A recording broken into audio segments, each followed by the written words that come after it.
दोस्तों हम लोग इस क्लास के अंदर क्लास 12वीं के 2020 में पूछे गए इतिहास के प्रश्न हैं। इन प्रश्नों को पूरे डिटेल एक्सप्लेन के साथ दोस्तों पढ़ने वाले हैं। इस क्लास के अंदर दोस्तों आप पहली बार आए हैं तो दोस्तों हमारे चैनल को आप सब्सक्राइब कर लीजिए और अपने दोस्तों को इस क्लास के बारे में जानकारी देने के लिए उनको शेयर कर दीजिए। दोस्तों इस क्लास को आप देख कर जाइएगा तो 2023 में जो ऑब्जेक्टिव टाइप का प्रश्न रहेगा पूरी तरह से हमारे ही क्लास से आने की संभावना है दोस्तों। इसलिए हमारे क्लास पे लगातार आप जुड़े रहिए और इस वीडियो को आप लोग अंत तक जरूर देखिए। चलिए दोस्तों इस क्लास को शुरू करते हैं। दोस्तों क्वेश्चन नंबर 1 में है समुद्रगुप्त की तुलना किस यूरोपीय शासक से की जाती है। तो ध्यान रखिएगा, समुद्रगुप्त की तुलना यूरोपीय शासक नेपोलियन से किया जाता है। ध्यान रखिएगा, समुद्रगुप्त की तुलना किस यूरोपीय शासक से की जाती है? नेपोलियन से। भारत का नेपोलियन किसे कहा जाता है? तो समुद्रगुप्त को। ध्यान रखिएगा, भारत का नेपोलियन समुद्रगुप्त को कहा जाता है। और बात करें दोस्तों, समुद्रगुप्त ये गुप्त वंश का प्रसिद्ध शासक हुआ करता था और समुद्रगुप्त का जो जीवनी लिखा गया है प्रयाग प्रशस्ति पुस्तक में लिखा गया है, जो हरिसेन के द्वारा लिखा गया है। नेक्स्ट क्वेश्चन है क्वेश्चन नंबर 2, प्लासी का युद्ध कब लड़ा गया? तो ध्यान रखिएगा दोस्तों, प्लासी का युद्ध 23 जून 1757 ईस्वी को लड़ा गया था। 23 जून 1757 को लड़ा गया था। और ये जो प्लासी का युद्ध है सिराजुद्दौला और रॉबर्ट क्लाइव के बीच में हुआ था। इस युद्ध में रॉबर्ट क्लाइव ने सिराजुद्दौला को पराजित कर दिया था। इस तरह से प्लासी का युद्ध कब लड़ा गया? 1757 में। ऑप्शन नंबर बी सही हो जाएगा। नेक्स्ट क्वेश्चन है सर्वप्रथम विजयनगर आने वाला विदेशी यात्री कौन था? तो ध्यान रखिएगा दोस्तों, सर्वप्रथम विजयनगर साम्राज्य में आने वाले विदेशी यात्री का नाम है निकोलो कोंटी। सर्वप्रथम विजयनगर साम्राज्य में आने वाले विदेशी यात्री का नाम है निकोलो कोंटी। विजयनगर साम्राज्य की बात करें दोस्तों, विजयनगर साम्राज्य की स्थापना 1336 ईस्वी को हरिहर एवं बुक्का नामक दो भाइयों ने किया था। विजयनगर साम्राज्य की राजधानी दोस्तों हम्पी हुआ करती है और हम्पी तुंगभद्रा नदी के किनारे है। नेक्स्ट क्वेश्चन है कोलकाता में सर्वोच्च न्यायालय की स्थापना कब की गई? तो ध्यान रखिएगा दोस्तों, कोलकाता में सर्वोच्च न्यायालय की स्थापना 1774 ईस्वी में किया गया था। कोलकाता में सर्वोच्च न्यायालय की स्थापना 1774 ईस्वी में किया गया था। 1773 ईस्वी में एक एक्ट आया था जिसका नाम है रेगुलेटिंग एक्ट, और इसी रेगुलेटिंग एक्ट के द्वारा कोलकाता में सर्वोच्च न्यायालय की स्थापना 1774 ईस्वी में किया था। अकॉर्डिंग टू ऑप्शन इसमें कहीं नहीं है, इसलिए इसका आंसर हो जाएगा ऑप्शन नंबर डी, इनमें से कोई नहीं। कोलकाता में सर्वोच्च न्यायालय की स्थापना 1774 ईस्वी में किया गया। दोस्तों वर्तमान समय की बात करें, वर्तमान समय में भारत का सर्वोच्च न्यायालय कहाँ पर है? नई दिल्ली के अंदर है। नेक्स्ट क्वेश्चन है रैयतवाड़ी व्यवस्था सर्वप्रथम कहाँ लागू की गई थी? दोस्तों ध्यान रखिएगा, रैयतवाड़ी व्यवस्था मद्रास में लागू की गई थी। रैयतवाड़ी व्यवस्था कहाँ पर लागू की गई थी? मद्रास में। वहीं पर बात कर लेते हैं अस्थाई बंदोबस्त, ये बंगाल में लागू किया गया था। बंगाल, बिहार और उड़ीसा इन क्षेत्रों में अस्थाई बंदोबस्त लागू किया गया था लॉर्ड कॉर्नवालिस के द्वारा। रैयतवाड़ी व्यवस्था मद्रास में लागू किया गया था 1792 ईस्वी में। और एक बात ध्यान रखिएगा, महलबाड़ी व्यवस्था उत्तर भारत में लागू किया गया था। नेक्स्ट क्वेश्चन है हड़प्पा सभ्यता का सबसे बड़ा नगर कौन सा था? हड़प्पा सभ्यता का सबसे बड़ा नगर मोहनजोदड़ो था। ऑप्शन नंबर ए सही हो जाएगा। हड़प्पा सभ्यता का सबसे बड़ा नगर मोहनजोदड़ो। वहीं पर प्रश्न है हड़प्पा सभ्यता का भारत में सबसे बड़ा स्थल, तो राखीगढ़ी। ध्यान रखिएगा दोस्तों, हड़प्पा सभ्यता का भारत में सबसे बड़ा नगर राखीगढ़ी, जो हरियाणा के अंदर है। नेक्स्ट क्वेश्चन देखते हैं हम लोग। नेक्स्ट क्वेश्चन है सर की उपाधि किसने वापस की थी? ध्यान रखिएगा दोस्तों, सर की उपाधि रविन्द्रनाथ टैगोर ने अंग्रेजों को वापस कर दी थी जलियांवाला बाग हत्याकांड के बाद। सर के साथ साथ में एक और ध्यान रखिएगा, नाइट, सर या नाइट, ये दोनों उपाधि अंग्रेजों को रविन्द्रनाथ टैगोर ने वापस कर दिया था जलियांवाला बाग हत्याकांड के बाद। नेक्स्ट क्वेश्चन है प्रसिद्ध विरूपाक्ष मंदिर कहाँ स्थित है? हम्पी में। ध्यान रखिएगा दोस्तों, प्रसिद्ध विरूपाक्ष मंदिर कहाँ पर? हम्पी। ये हम्पी विजयनगर साम्राज्य की राजधानी हुआ करती है और ये वर्तमान समय की बात करें तो ये कर्नाटक राज्य के अंदर है। नेक्स्ट क्वेश्चन है भारत के संविधान का पिता किसे कहा जाता है? भारतीय संविधान के पिता भीमराव अंबेडकर को कहा जाता है? Bhimrao Ambedkar option number B में है। इस तरह से क्वेश्चन नंबर 9 का सही आंसर हो जाएगा भीमराव अंबेडकर। भारतीय संविधान का पिता यानी जनक किसे कहा जाता है? भीमराव अंबेडकर को। नेक्स्ट क्वेश्चन है पुरातत्व के अंतर्गत निम्न में से क्या नहीं आता है?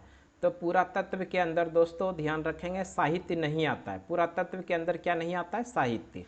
नेक्स्ट क्वेश्चन है जलियांवाला बाग हत्याकांड कब हुआ था? जलियांवाला बाग हत्याकांड 13 अप्रैल 1919 ईस्वी को हुआ था। 13 अप्रैल 1919 ऑप्शन नंबर ए सही हो जाएगा। जलियांवाला बाग हत्याकांड की जांच के लिए हंटर समिति बनाया गया था। ध्यान रखिएगा जलियांवाला बाग हत्याकांड की जांच के लिए हंटर समिति का गठन किया गया था। नेक्स्ट क्वेश्चन देख लेते हैं हम लोग दोस्तों। नेक्स्ट क्वेश्चन है अकबर का वित्त मंत्री कौन था? ध्यान रखिएगा अकबर का वित्त मंत्री टोडरमल था। अकबर का वित्त मंत्री टोडरमल। अकबर का शासनकाल 1556 से 1605 ईस्वी को माना जाता है। अकबर का शासनकाल 1556 से 1605 ईस्वी। नेक्स्ट क्वेश्चन है वास्को डिगामा भारत कब आया? ध्यान रखिएगा दोस्तों 17 मई 1498 ईस्वी को वास्को डिगामा भारत आए थे। कहाँ पर? केरल के कालीकट में। किस देश से आए थे? तो ये भी ध्यान रखिएगा पुर्तगाल से आए थे। और पूछा जाए यूरोपीय यात्री भारत आने वाला पहला यूरोपीय यात्री कौन थे? तो यही वास्को डिगामा थे। किस देश से आए थे? पुर्तगाल से। कब आए थे? 17 मई 1498 को केरल के कालीकट में आए थे। नेक्स्ट क्वेश्चन है क्वेश्चन नंबर 14 है ख्वाजा मोइनुद्दीन चिश्ती का दरगाह कहाँ पर है? ख्वाजा मोइनुद्दीन चिश्ती का दरगाह अजमेर में है। ध्यान रखिएगा दोस्तों ख्वाजा मोइनुद्दीन चिश्ती का दरगाह कहाँ पर? अजमेर में। अब अजमेर ऑप्शन नंबर डी सही हो जाएगा। नेक्स्ट क्वेश्चन नंबर 15 है 1857 के विद्रोह के समय भारत का मुगल बादशाह कौन था? 1857 ईस्वी के क्रांति के समय भारत का मुगल बादशाह बहादुर शाह जफर द्वितीय था। ऑप्शन नंबर सी सही हो जाएगा। नेक्स्ट क्वेश्चन है तृतीय बौद्ध संगति कहाँ हुई थी? दोस्तों तृतीय बौद्ध संगति की बात करें तो आप इसको शॉर्टकट में याद रख सकते हैं दोस्तों रावे पाकू। रावे पाकू ऐसे ये राजगीर में हुआ था पहला, दूसरा वैशाली में हुआ था और तीसरा पाटलिपुत्रा में हुआ था। तीसरा तृतीय बौद्ध संगति पूछा जा रहा है तो ऑप्शन नंबर ए हो जाएगा पाटलिपुत्रा। और चौथा अगर पूछे तो दोस्तों कुंडल वन। ध्यान रखिएगा कुंडल वन ये जम्मू कश्मीर के अंदर है। जम्मू कश्मीर के कुंडल वन में चतुर्थ बौद्ध संगति हुआ था। नेक्स्ट क्वेश्चन देख लेते हैं हम लोग। नेक्स्ट क्वेश्चन है इंडिया गेट का निर्माण कब हुआ? दोस्तों इंडिया गेट ये भी जान लीजिए है कहाँ पर? इंडिया गेट दिल्ली में है। इंडिया गेट कहाँ पर है? दिल्ली में। और इसका निर्माण कार्य शुरू हुआ था 1921 में और ये कंप्लीट हुआ था 1924 ईस्वी में। तो इस तरह से according to option number B करना पड़ेगा 1921। इंडिया गेट का निर्माण किस वर्ष हुआ था? 1921 में। और इंडिया गेट का जो निर्माण किया गया था तो ध्यान रखिएगा दोस्तों इसलिए किया गया था प्रथम विश्व युद्ध में जितने भी भारतीय सैनिक शहीद हुए थे उन सैनिकों की याद में अंग्रेज सरकार के द्वारा इंडिया गेट का निर्माण किया गया था दिल्ली के अंदर। निर्माण कार्य शुरू हुआ 1921 में, कंप्लीट हुआ 1924 में। इस तरह से ऑप्शन नंबर बी सही हो जाएगा। नेक्स्ट क्वेश्चन है गुरु नानक का जन्म कहाँ हुआ था? गुरु नानक का जन्म तलवंडी में हुआ था। ऑप्शन नंबर सी सही हो जाएगा। नेक्स्ट क्वेश्चन है दिल्ली चलो का नारा किसने दिया? दिल्ली चलो का नारा सुभाष चंद्र बोस ने दिया है। ध्यान रखिएगा दिल्ली चलो का नारा किसने दिया है? Subhash Chandra Bose. Option number A सही हो जाएगा। दिल्ली चलो के साथ साथ में याद रखिएगा तुम मुझे खून दो मैं तुम्हें आज़ादी दूंगा और जय हिंद, ये तीनों नारा किसका दिया गया है? सुभाष चंद्र बोस के द्वारा। और सुभाष चंद्र बोस की बात करें दोस्तों 1938 का हरिपुरा अधिवेशन की अध्यक्षता किसने किया था? सुभाष चंद्र बोस। 1938 का हरिपुरा अधिवेशन और 1939 के त्रिपुरी अधिवेशन, इस दोनों अधिवेशन की अध्यक्षता सुभाष चंद्र बोस के द्वारा किया गया था। नेक्स्ट क्वेश्चन है क्वेश्चन नंबर 20 प्रयाग प्रशस्ति की रचना किसने की है? प्रयाग प्रशस्ति की रचना हरिसेन ने किया है। प्रयाग प्रशस्ति की रचना किसके द्वारा? हरिसेन। और ये हरिसेन समुद्रगुप्त के दरबारी कवि थे। समुद्रगुप्त के दरबारी कवि हरिसेन, और इसी हरिसेन ने प्रयाग प्रशस्ति की रचना किया है। प्रयाग प्रशस्ति के अंदर समुद्रगुप्त की जीवनी का चर्चा किया गया है। नेक्स्ट क्वेश्चन 21 नंबर देखते हैं। 21 में है रानी लक्ष्मीबाई का जन्म कहाँ हुआ था? रानी लक्ष्मीबाई का जन्म काशी यानी वाराणसी में हुआ था। ऑप्शन नंबर बी सही हो जाएगा। जबकि रानी लक्ष्मीबाई की मृत्यु हुआ था ग्वालियर में। ध्यान रखिएगा, मृत्यु कहाँ पर हुआ था? ग्वालियर। ये ग्वालियर दोस्तों मध्य प्रदेश में है। मृत्यु ग्वालियर में, जन्म काशी यानी वाराणसी में हुआ था। और रानी लक्ष्मीबाई ने 1857 की क्रांति में झांसी से नेतृत्व किया था, झांसी से। नेक्स्ट क्वेश्चन है क्वेश्चन नंबर 22, कौन सा आंदोलन दांडी यात्रा से प्रारंभ हुआ था? कौन सा आंदोलन दांडी से प्रारंभ हुआ था? तो ध्यान रखिएगा दोस्तों, दांडी से जो प्रारंभ हुआ था सविनय अवज्ञा आंदोलन। सविनय अवज्ञा आंदोलन 12 मार्च 1930 ईस्वी को साबरमती आश्रम से शुरू हुआ था और 6 अप्रैल 1930 ईस्वी को दांडी पहुंचकर समुद्र के पानी से नमक बनाकर सविनय अवज्ञा आंदोलन यानी दांडी यात्रा को समाप्त किया गया था। ये कब हुआ था? 1930 ईस्वी में। इसका नेतृत्व किसने किया था? तो ध्यान रखिएगा, महात्मा गांधी ने। असहयोग आंदोलन कब हुआ था? 1920 में। ध्यान रखिएगा दोस्तों, असहयोग आंदोलन 1920 में महात्मा गांधी के द्वारा किया गया भारत में पहला जन आंदोलन। कौन सा है? असहयोग आंदोलन। खिलाफत आंदोलन 1919 में हुआ था। सविनय अवज्ञा आंदोलन 1930 में हुआ था। भारत छोड़ो आंदोलन 1942 ईस्वी में हुआ था। नेक्स्ट क्वेश्चन देखते हैं हम लोग। नेक्स्ट क्वेश्चन है, मीरा किसकी भक्त थी? तो ध्यान रखिएगा दोस्तों, मीरा कृष्ण की भक्त थी। नेक्स्ट क्वेश्चन है, पूना समझौता किस वर्ष हुआ था? पूना समझौता 1932 ईस्वी में हुआ था, महात्मा गांधी और भीमराव अंबेडकर के बीच में। पूना समझौता कब हुआ था? 1932 में, भीमराव अंबेडकर और महात्मा गांधी के बीच में हुआ था। ये यरवदा जेल में हुआ था। नेक्स्ट क्वेश्चन देखते हैं। क्वेश्चन नंबर 25 है, महात्मा गांधी का। नेक्स्ट क्वेश्चन है, महाभारत का युद्ध कितने दिनों तक चला था? तो ध्यान रखिएगा, महाभारत का युद्ध ये 18 दिनों तक चला था। महाभारत का युद्ध कितने दिनों तक चला था? 18 दिनों तक। और इसी का दूसरा नाम है कुरुक्षेत्र का युद्ध। कुरुक्षेत्र का युद्ध कितने दिनों तक चला? 18 दिनों तक। कुरुक्षेत्र के युद्ध में पांडवों ने कौरवों को पराजित किया था। ध्यान रखिएगा। और याद कर लेते हैं हम लोग दोस्तों, महाभारत विश्व का सबसे बड़ा महाकाव्य। विश्व में कितने महाकाव्य हैं? 2, महाभारत और रामायण, जिसमें से कि महाभारत सबसे बड़ा महाकाव्य है। नेक्स्ट क्वेश्चन है 26 नंबर, भारत के प्रथम राष्ट्रपति कौन थे? भारत के प्रथम राष्ट्रपति डॉक्टर राजेंद्र प्रसाद थे। भारत के प्रथम राष्ट्रपति कौन थे? डॉक्टर राजेंद्र प्रसाद।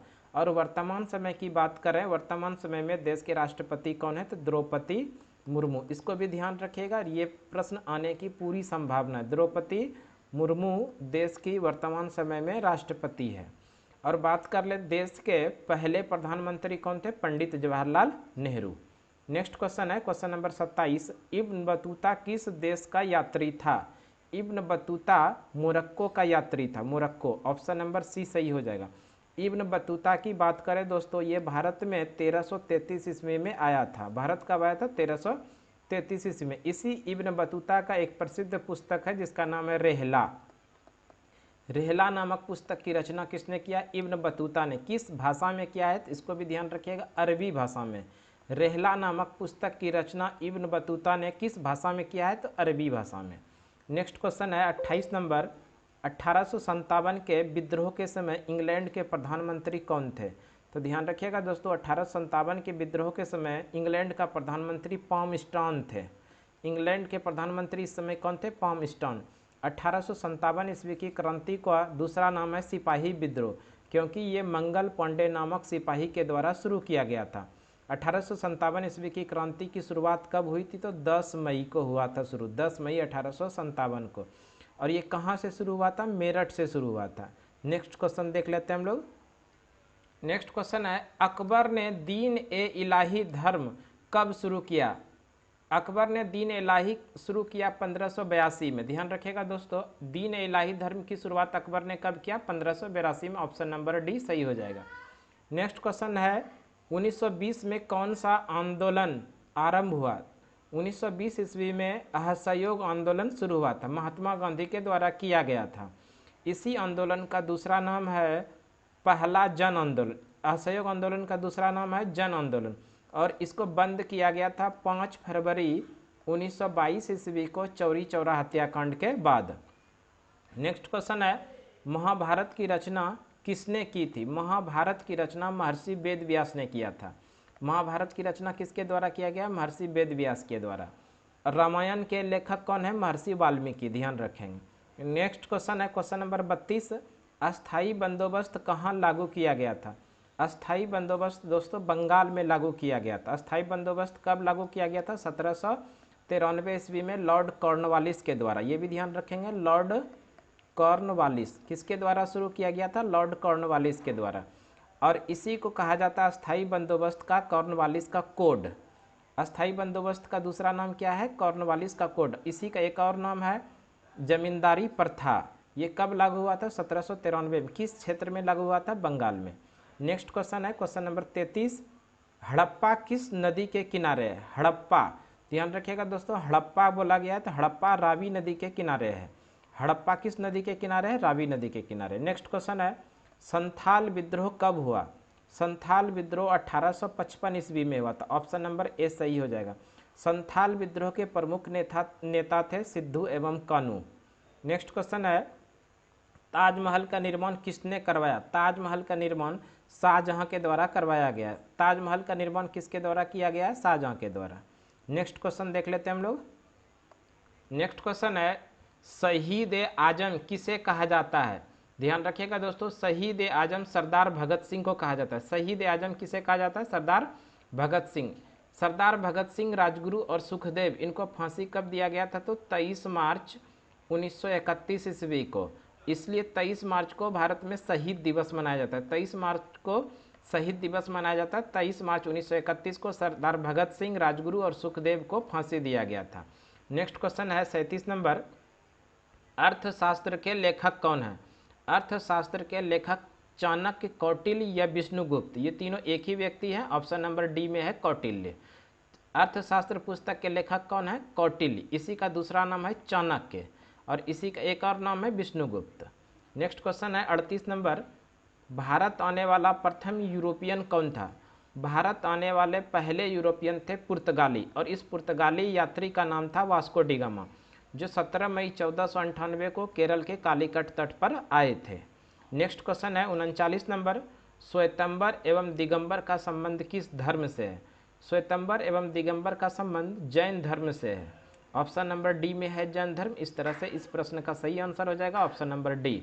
श्वेतंबर की बात करें दोस्तों, जो श्वेत कपड़ा पहनते हैं उसे श्वेतंबर कहते हैं, जो नग्न अवस्था में रहता है उनको दिगंबर कहते हैं। नेक्स्ट क्वेश्चन 40 नंबर है, दामिन एह को क्या था?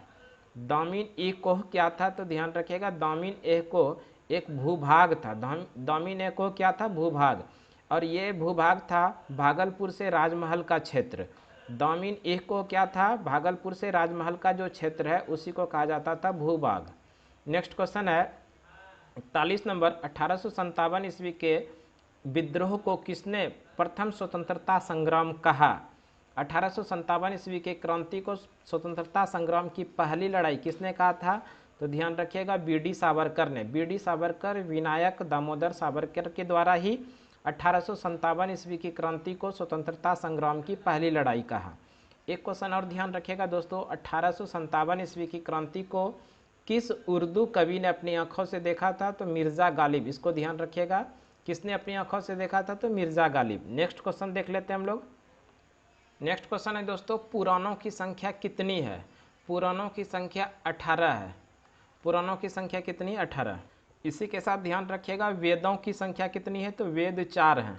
वेदांग कितना है? तो ध्यान रखिएगा दोस्तों, वेदांग 6 हैं। और उपनिषद कितना है? तो उपनिषद 108 है। इन सभी चीज़ों को भी ध्यान रखिएगा। नेक्स्ट क्वेश्चन 43 नंबर है, स्वतंत्र भारत के प्रथम गवर्नर जनरल कौन थे?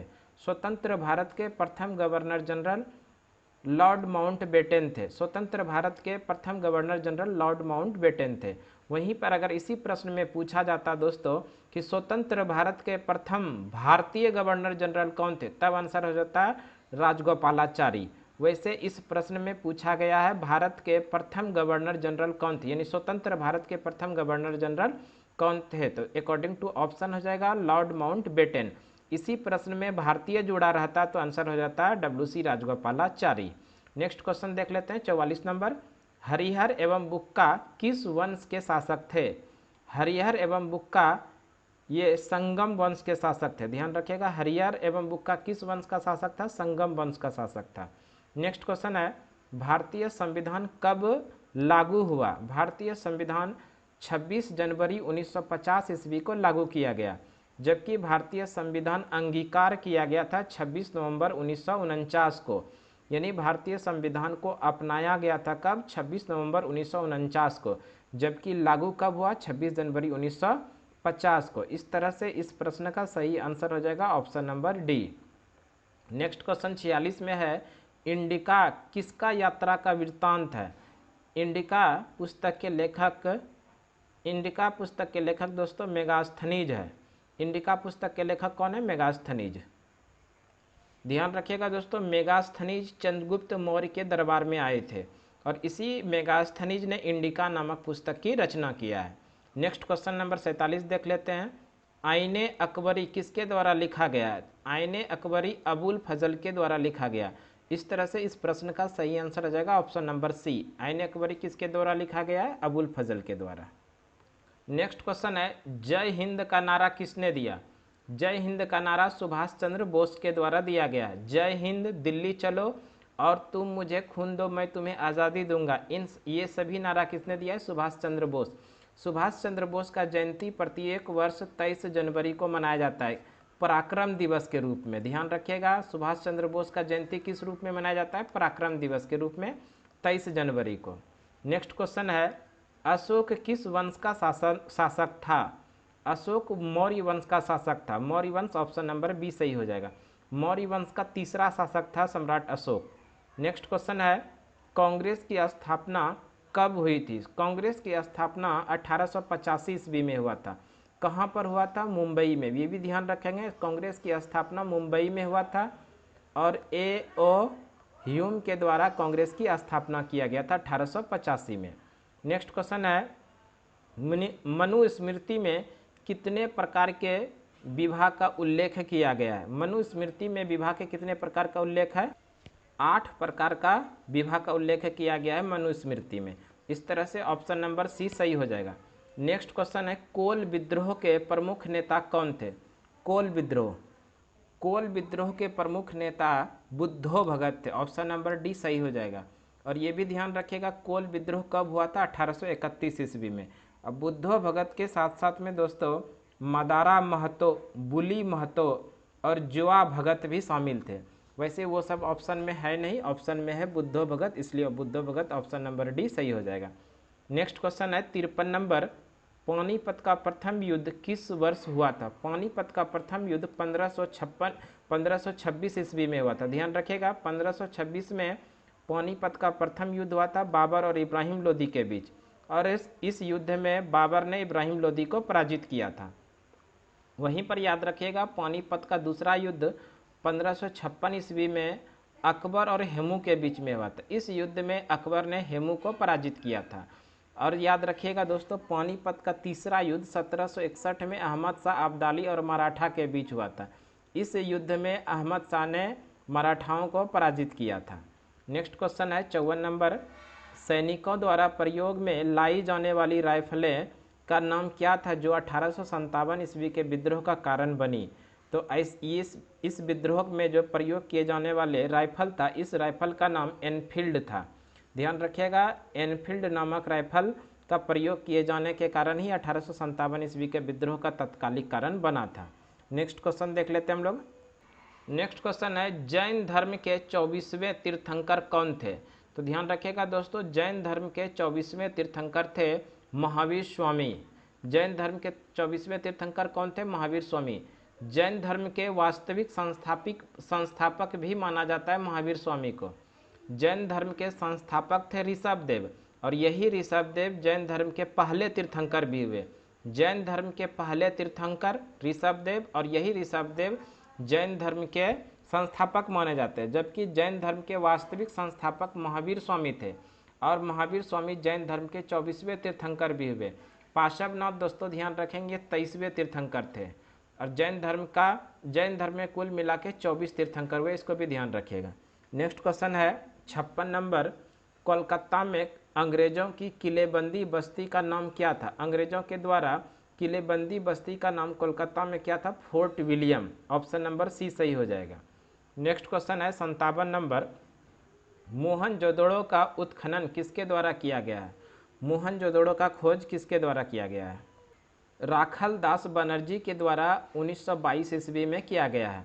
मोहनजोदड़ो का खोज कब किया गया है? 1922 में राखल दास बनर्जी के द्वारा। मोहनजोदड़ो किस नदी के किनारे? ये भी ध्यान रखिएगा, सिंधु नदी के किनारे। मोहनजोदड़ो किस नदी के किनारे? सिंधु नदी के किनारे। नेक्स्ट क्वेश्चन है 58 नंबर, काशी में किस प्रसिद्ध संत का जन्म हुआ है? तो ध्यान रखिएगा दोस्तों, काशी में कबीर दास का जन्म हुआ है। काशी में किस प्रसिद्ध संत का जन्म हुआ है? कबीर दास। कबीर दास का एक प्रसिद्ध पुस्तक है जिसका नाम है बीजक। बीजक नामक पुस्तक की रचना किसने किया है? कबीर दास ने। और कबीर दास का जन्म कहाँ पर हुआ है? काशी में। नेक्स्ट क्वेश्चन है, तंबाकू के सेवन पर किस शासक ने प्रतिबंध लगाया था? तो ध्यान रखिएगा दोस्तों, तंबाकू के सेवन पर जहांगीर ने प्रतिबंध लगाया था, जबकि अकबर ने इसकी शुरुआत किया था। तंबाकू की सेवन की शुरुआत किस मुगल बादशाह ने किया था? अकबर ने। जबकि जहांगीर ने तंबाकू के सेवन पर प्रतिबंध लगाया था। जहांगीर की बात करें दोस्तों, जहांगीर का शासनकाल 1605 से 1627 है। ध्यान रखिएगा, जहांगीर का शासनकाल कब से कब तक है? 1605 से 1627। जहांगीर के शासनकाल को मुगल काल में चित्रकारी का स्वर्णकाल कहा जाता है। ध्यान रखिएगा, चित्रकारी का स्वर्णकाल किस मुगल शासक के दरबार को कहा जाता है? तो जहांगीर के शासनकाल को। नेक्स्ट क्वेश्चन है, रामानंद के शिष्य कौन थे? रामानंद के शिष्य रैदास थे, कबीरदास थे, धन्ना एवं पीपा सभी थे। तो इसका मतलब इस प्रश्न का सही आंसर हो जाएगा ऑप्शन नंबर डी। रामानंद के शिष्य कौन थे? रैदास, कबीरदास, धन्ना एवं पीपा सभी इनके शिष्य थे। इनमें से सभी ऑप्शन नंबर डी सही हो जाएगा।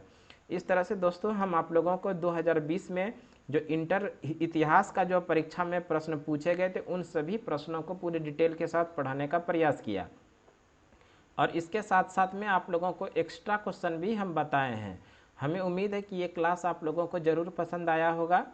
और अभी तक दोस्तों हमारे चैनल पे आप नए हैं तो हमारे चैनल को निश्चित रूप से आप सब्सक्राइब कर लीजिए। इस तरह की वीडियो हम लगातार आप लोगों के लिए लेकर आएंगे, और हमारे चैनल को, हमारे वीडियो को देखकर भी आप कम से कम ऑब्जेक्टिव टाइप प्रश्न में 50 में से निश्चित रूप से 40 प्लस स्कोर कर सकते हैं। कम से कम 45 तो ला ही सकते हैं दोस्तों।